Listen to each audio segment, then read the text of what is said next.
Ce lundi 4 novembre, dans Touche pas à mon poste, Cyril Hanouna s'intéressait à la prestation de Ladji Doucouré et Inès Van Damme dans Danse avec les stars. Décédée à 80 ans dans une clinique suisse, Marie Laforêt a laissé une empreinte indélébile dans le cœur des Français, pour son immense talent mais surtout pour son franc-parler.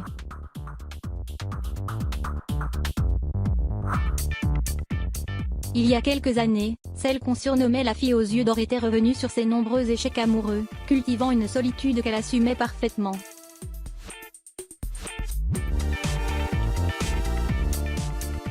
Laurent Ruquier l'a récemment décrite comme une forte tête, avec beaucoup de répondants.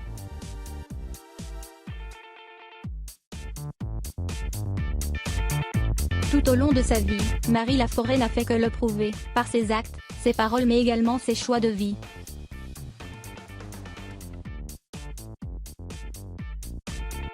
Décédée le 2 novembre 2019 à l'âge de 80 ans, la chanteuse et actrice ne s'imposait qu'une seule règle, ne jamais se laisser dicter sa conduite.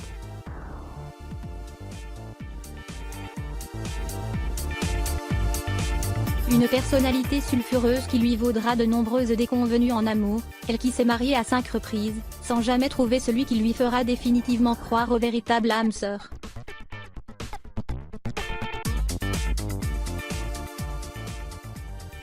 J'ai été mariée 4 fois.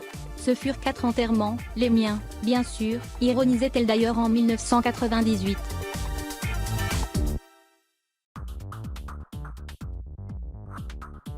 Si elle n'a jamais cherché à dissimuler son parcours sentimental tumultueux, Marie Laforêt s'était également épanchée sur sa vie sexuelle, sans tabou.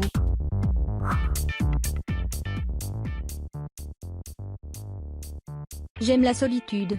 Faire ce dont on a envie, c'est moi pour le comble du bonheur.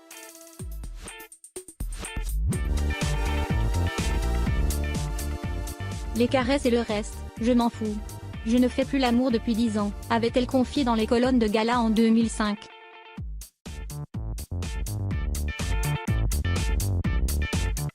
Une solitude que la fille aux yeux d'or cultivera jusqu'à son dernier souffle, elle qui semblait avoir définitivement tiré un trait sur sa vie sexuelle, lassée d'accumuler les déboires sentimentaux.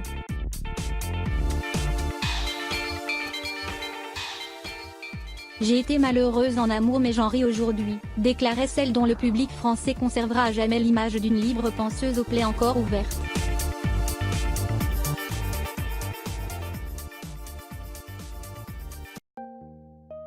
Une chorégraphie qui est accusée de plagiat, et qui, à en croire l'un des chroniqueurs, a évité de peu un autre scandale.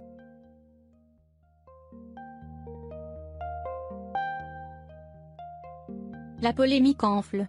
Ce samedi 2 novembre, TF1 diffusait un nouveau numéro de Danse avec les stars.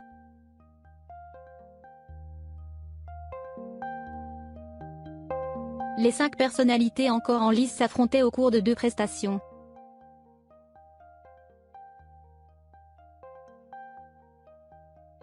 Si l'une était l'occasion pour les danseurs professionnels de se livrer, la première était consacrée au thème Halloween.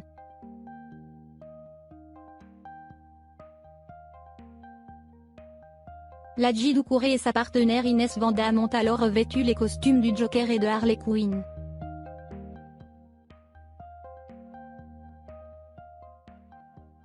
Une performance qui n'a pas manqué de faire réagir. Et pour cause, il ne s'agit pas d'une chorégraphie imaginée par la nouvelle danseuse de Dalle.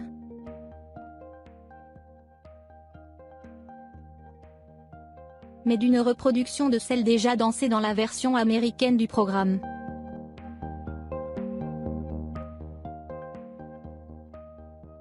Il n'en fallait pas plus pour que certains internautes crient au scandale. C'est donc tout naturellement que la bande de Cyril Hanouna est revenue sur cet événement ce lundi 4 novembre dans Touche pas à mon poste.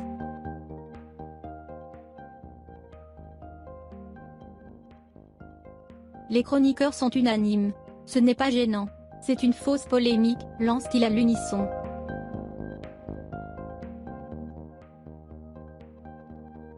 Et pour cause, il y a une licence qui est payée dans le monde entier, rappelle Benjamin Castaldi.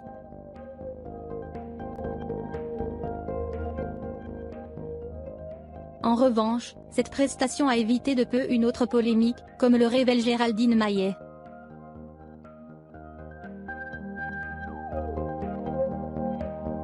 La petite enquête et la petite info, Ladji Doucouré, au départ avait une perruque verte et la white face et ils ont décidé de lui enlever au dernier moment, assure-t-elle.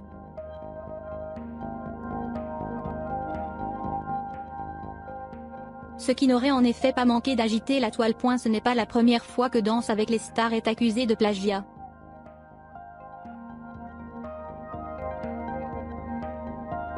Déjà en 2014, deux prestations avaient été pointées du doigt, celle de Tonia Kinzinger et Guillaume Foucault lors d'un très sensuel tango sur Dark Horse de Katy Perry, ainsi que l'enflammé Samba de Brian Joubert et Denitsa Ikonomova sur Gasolina de Daddy Yankee.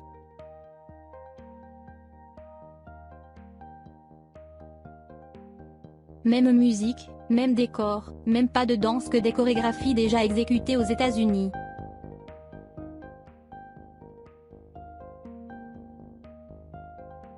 On ne s'interdit pas de reprendre des mises en scène de l'émission américaine, se justifiait alors Frédéric Pedraza, directeur des divertissements de TF1 Productions à nos confrères de Télé 2 Semaines.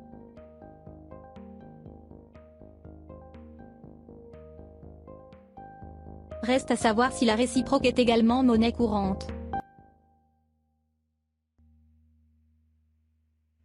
Jacqueline Chabridon a mal vécu sa rupture avec Jacques Chirac. En plus d'avoir le cœur brisé, elle constate que tout le monde lui tourne le dos.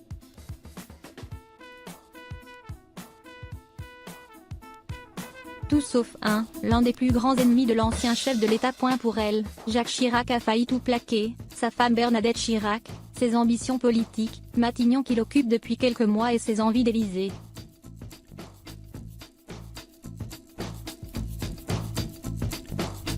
Il a fallu la force de persuasion de Simone Veil, alors ministre de la Santé du gouvernement de Jacques Chirac, et de Marie-France Garot, conseillère particulière du Premier ministre, pour obliger Jacqueline Chabridon à rompre avec cet homme qui était fou amoureux d'elle.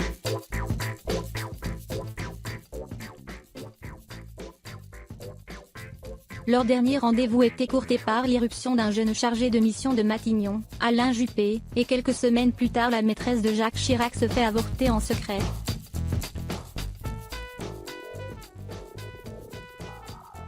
Fragile, elle plonge en pleine dépression et tente même de se suicider. À l'époque, tout le monde lui tourne le dos.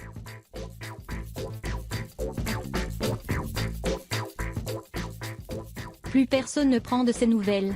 Excepté quelqu'un qui déteste profondément Jacques Chirac, Valéry Giscard d'Estaing.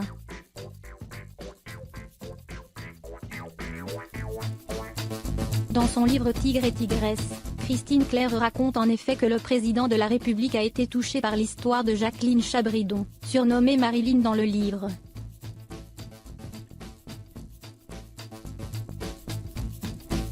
Dans la brève vie, le sort de celle-ci a ému Giscard au point que le président a chargé son conseiller de presse, Michel Bassy, de prendre des nouvelles de la journaliste hospitalisée, écrit Christine Claire qui ajoute « Comment son ex-premier ministre, décidément bien fragile et agité, a-t-il pu la mettre, et se mettre, dans une telle situation ?»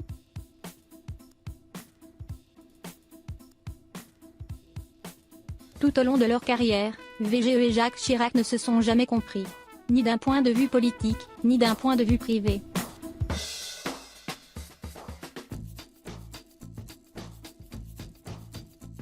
Mariée à la discrète Anémonde, Valéry Giscard d'Estaing est resté un grand séducteur tout au long de sa vie.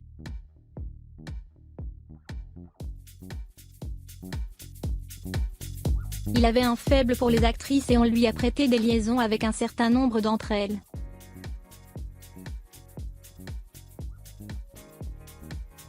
L'histoire de JFK et Marilyn Monroe est entrée dans la légende. Valéry Giscard d'Estaing aurait aimé lui aussi avoir une maîtresse aussi célèbre que l'icône hollywoodienne.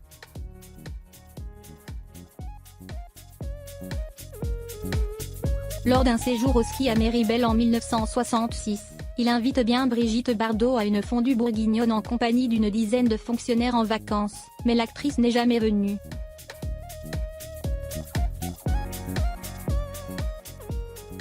Une déception pour celui qui n'était pas encore président de la République, comme le raconte Georges Valence dans son livre VGE Une vie, Flammarion.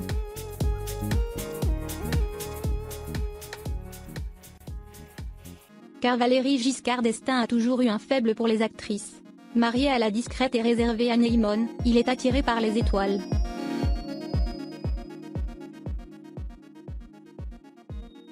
Il aime ce qui brille, confiait Jean d'Ormesson. Un de ses proches parlait de syndrome Kennedy pour celui qui aurait rêvé d'avoir sa Marilyn.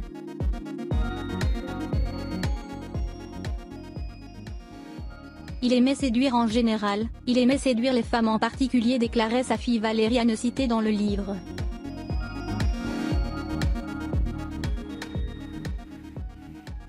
Cela n'a pas toujours été simple pour ma mère, ajoutait-elle. Parmi les conquêtes célèbres de Valéry Giscard d'Estaing, le nom qui revient le plus souvent est celui de Marlène Jobert, mais l'actrice n'a jamais confirmé.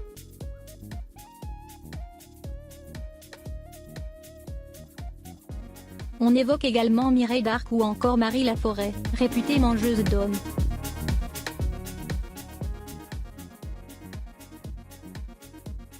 Comme Jacques Chirac, VGE possédait une garçonnière pour accueillir ses amours secrètes.